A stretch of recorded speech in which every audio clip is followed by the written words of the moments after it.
Assalamualaikum warahmatullahi wabarakatuh.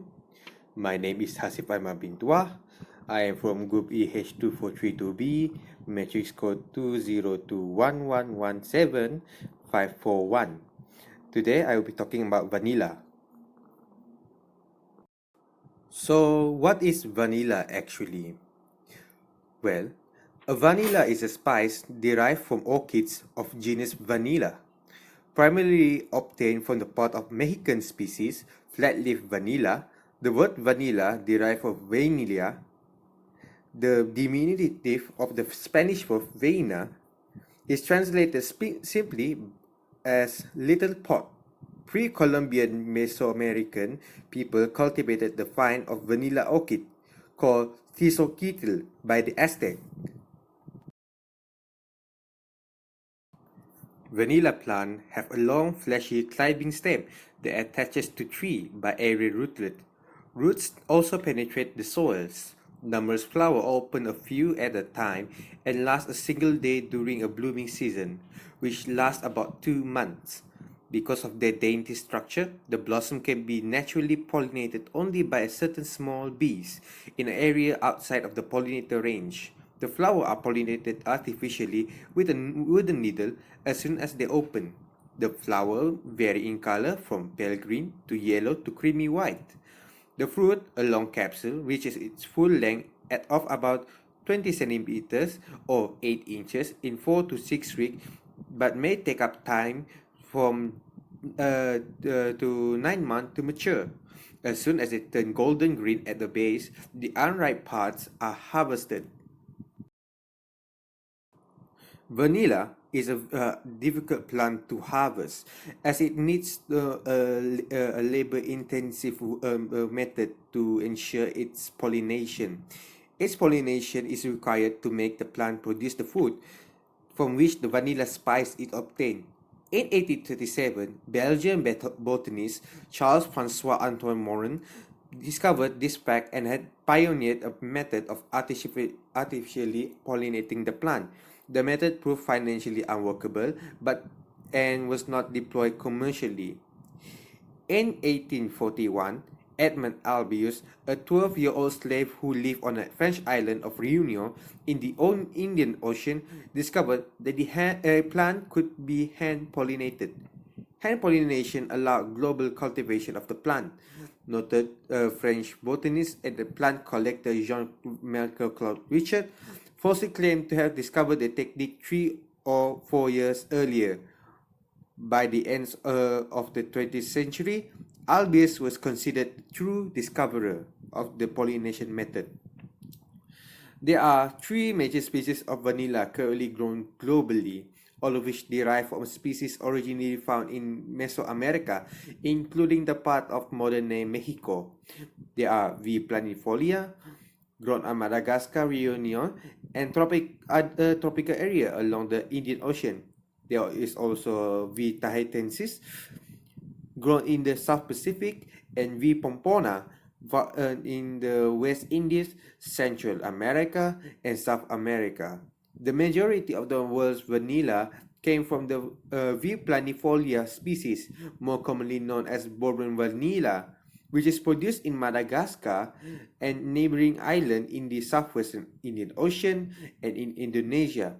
Madagascar and Indonesia's cultivation produce 2/3 of the world's supply of vanilla. Besides, vanilla is also the second most expensive spices after saffron because growing the vanilla and seed pod is labor intensive.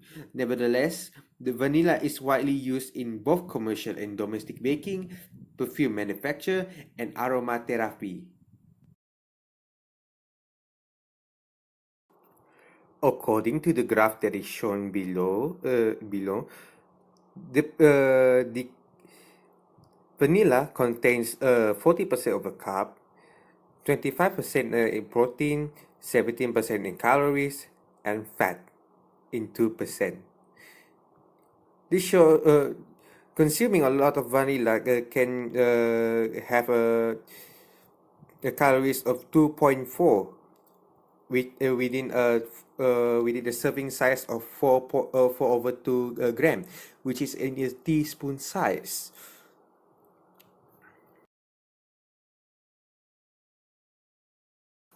As you can see here, there are six stages of vanilla harvesting.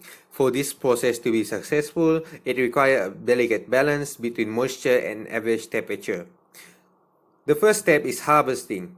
Beans are carefully pulled from the flower. At this phase, they are green and odorless. The second stage is killing, also known as blanching. The outer vegetative skin of the bean is killed by soaking it in hot water to keep it from growing further. These steps not only kill the skin of the vanilla beans, but also kill other potential pathogens. The third stage is called sweating. The vanilla pods are exposed to hot conditions during the day and then wrapped in blankets at night to sweat out their inherent flavor and aroma.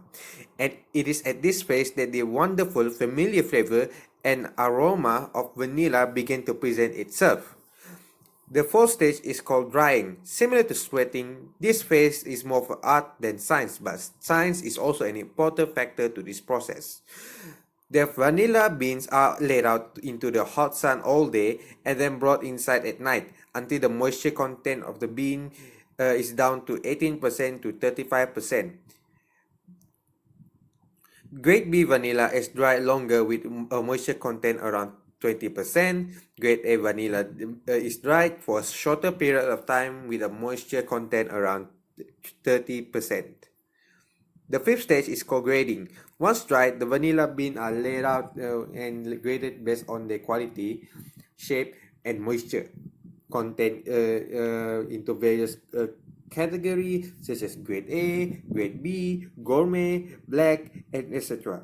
Grade A and grade B are based on moisture content and easier to quantify, while gourmet or black are much more subjective. Sixth stage is called transportation. The dried beans are separated by grading glass, bundled and packaged, usually vacuum sealed. Vacuum sealing is important because it ensures the bean moisture remains the same. The moisture cannot get in and the moisture cannot get out. This ensures the grade of the beans stay consistent from the farm to the consumer. The entire process of planting vanilla beans to final packaging can require up to 4 years, making this little vanilla one of the most complicated fruit on the planet. Despite being one of the most expensive fruit in the planet, vanilla is not away from problems. The first one is a tiny production rate. The world production of natural vanilla is tiny and has been falling in recent years. Less than 1% of vanilla flavor come from actual vanilla orchids. With demands on upswing, the trade in coveted flavor is out of balance.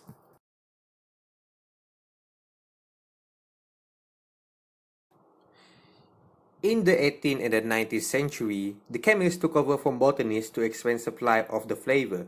Vanillin, the main flavor component of cured vanilla bean, was synthesized variously from pine bark, clove oil, rice bran, and lignin. Ron Poulenc, now Solvay, commercialized a pure petrochemical route in the 1970s. In the recent year of roughly 18 metric tons of vanilla flavor produced annually, about 85% is vanillin synthesized from the petrochemical precursors quaker oil. Most of this is from lignin. But the traditional vanilla bean is starting to enjoy a renaissance, thanks to consumer demand for all natural fruit and beverages.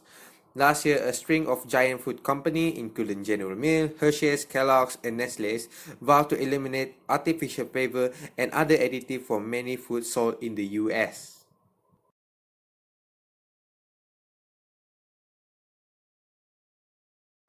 Although the consumer disdain for artificial ingredients has been building for years, credit or blame for the last year's wave of all natural announcement goes to Nestle, which in February 2015 was the first major brand to announce plan to eliminate artificial additive from chocolate candy sold in the US. The announcement upended the mass-market chocolate industry practice of adding synthetic vanillin to counter the bitterness of cocoa. According to research firm Leffingwell and Associates, when Nestle announced it would go all natural, it just opened a floodgate. The other brands aren't going to do anything about the artificial flavor until a major player push it. With Nestle being the biggest in the world, everyone had to follow suit. So guys, I hope you learned a lot from this my speech. I hope we can meet again. Thank you very much.